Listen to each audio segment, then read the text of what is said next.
Hi friends, welcome to కలికి kitchen Telugu. ఈ రోజు రెసిపీ వంట రాని వాళ్ళు కూడా చాలా ఈజీగా చేసుకోగలిగే చిక్కుడుకాయి టమాటా కర్రీ. ఈ హెల్తీ అండ్ టేస్టీ రెసిపీని ఎట్లా తయారు చేసుకోవాలో చూద్దాం.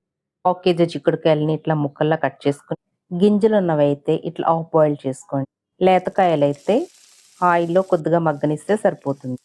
2 మీడియం సైజు ఉల్లిపాయలు, 3 చీల్చిన పచ్చిమిర్చిని 4 టేబుల్ స్పూన్ల ఆయిల్లో ఇట్లా మగ్గనివ్వండి.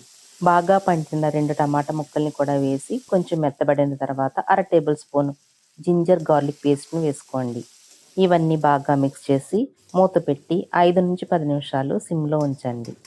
10 నిమిషాల తర్వాత రుచికి సరిపడా ఉప్పు, 1 టేబుల్ స్పూన్ కారం, 1 టేబుల్ స్పూన్ ధనియాల పౌడరు, కొద్దిగా పసుపు, 1/2 టేబుల్ స్పూన్ గరం మసాలా వేసి మొత్తం అన్నీ మిక్స్ చేసి 1 నుంచి 2 నిమిషాలు మగ్గనివ్వండి. 2 నిమిషాలు అయ్యింది.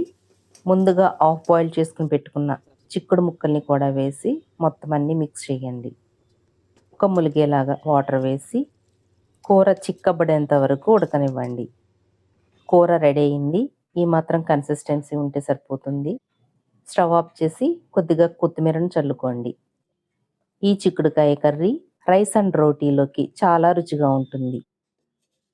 మీరు కూడా ట్రై చేసి రెసిపీ ఎట్లా వచ్చిందో కల్కి కిచెన్ తెలుగులో కామెంట్ చేయండి. తెలుసున్న వాళ్ళకి షేర్ చేయండి. పక్కన ఉన్న బెల్ బటన్ని నొక్కండి. కొత్త రెసిపీ నోటిఫికేషన్ మీకు ముందుగా వస్తుంది.